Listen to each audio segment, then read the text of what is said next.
day. Exactly. I wasn't going to watch the guy next door only. Yeah. I mean, he was good. Okay. But I need to watch who was the best. The best. That's where you want to learn. They say that the 5 people you surround yourself with will be who you will be like in 5 years. So choose wisely. So if I hang out with you more often, I'll be blonde. Who knows? Just throw a wig on. Hey, good afternoon. Welcome back to Talk Today. Thanks for joining us. And I trust that as you leave this Friday and you go into the weekend, you'll do as many of us are trying hard to do, to be grateful every day for big and small blessings and to recognize. Now, as we continue this, before we talk about this next section of love, self-love, and seen as being selfish, is it possible to develop this heart of gratefulness and thanksgiving so that every day you look at something and you say, you know what?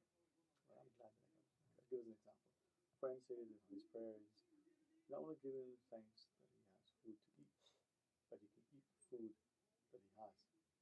Because what if you're on a boat and you're adrift at sea? There's a lot of water around you, but can you drink it? Was there water everywhere with not a drop to drink? So 2 things first, and then we go to the heart. Can you develop a sense of gratefulness? Give thanks to the grateful heart. Some sing every weekend when you go to church. But are they really grateful? I live that. That's my daily practice. And my children have learned to live with a grateful heart. We give thanks every day for a new day.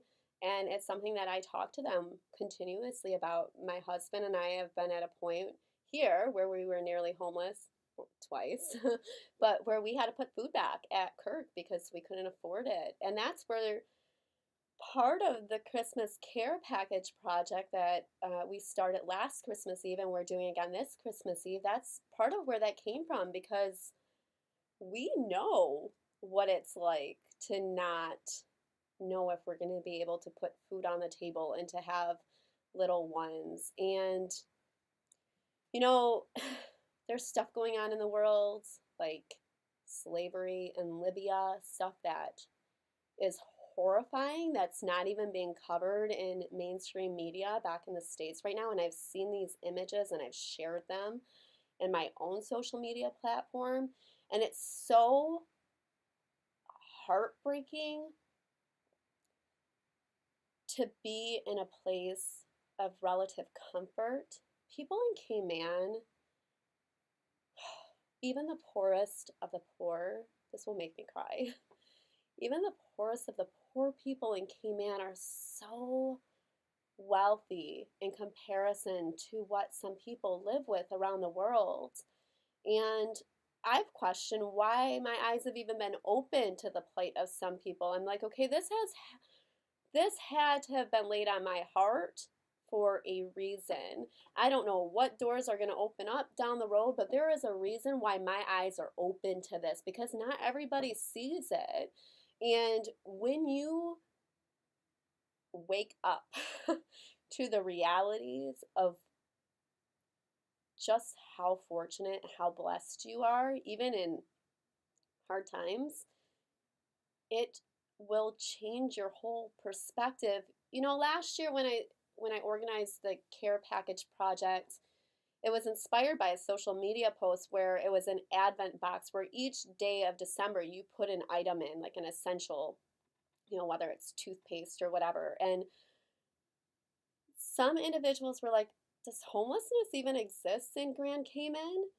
Because not everybody's aware of it. Not everybody has experienced that. You know, I've went through a lot of really hard stuff in my life, and I always have to remind myself that for some people, a broken nail might be the hardest thing they've ever went through.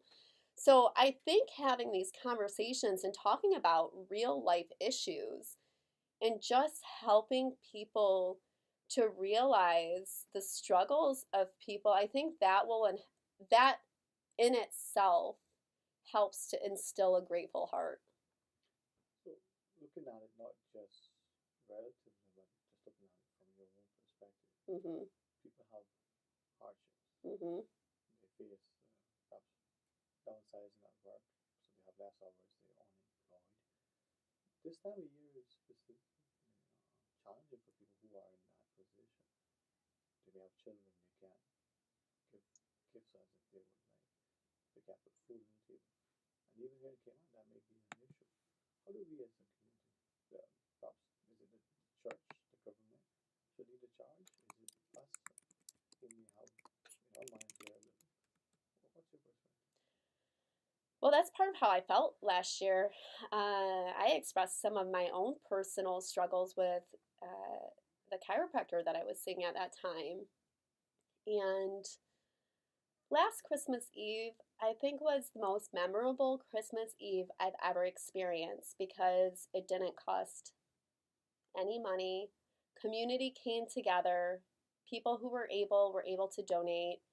Very courageous people who were in need allowed themselves that self-love, the ability to receive, which when you're a giver like myself, and there's a lot of givers who can be in a place of need, it's not easy to receive. That was a big lesson that I learned along this journey.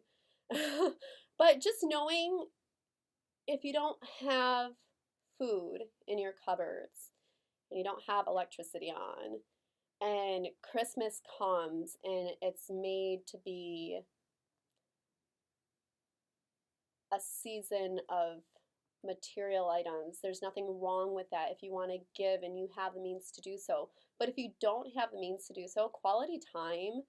I look back at I talked about mentoring earlier on, and I look at what was the most valuable gift that I was given in life. And my grandma, who passed away 2 weeks before I graduated from high school, at 64, suddenly, she gave me countless hours of kitchen table talks. She never judged me. She loved me unconditionally. Even when I made bad choices, I wasn't a bad person. And she listened. We talked about how valuable that skill of listening is. And I shared with you in a break how that's a skill that I worked on for several years because I wasn't the best listener. So if you have no money, you can go to the beach and you can take in this gorgeous island that we're all blessed to live on, and you can just enjoy and think about the things that you're thankful for. That in itself, I mean, the stories that I heard and the appreciation that I received for organizing and bringing everybody together last year on Christmas Eve. My little boy, who's 4, I contemplated not doing it this year. I was like, I don't know if I'm going to do it. He's like, what? We're not going to do the Christmas care package project? He's like, Mama, I want to do that. And he's 4. So when he was 3 years old, it made that much of an impact in him. That is something that he looks forward to doing, and it costs no money at all. So even if you have no money, come out on Christmas Eve and know that you're not alone and celebrate the season and just know that you're loved. That's For those who want to be a part of that, start on Christmas Eve. Okay, today's the 1st of December. Give a preview.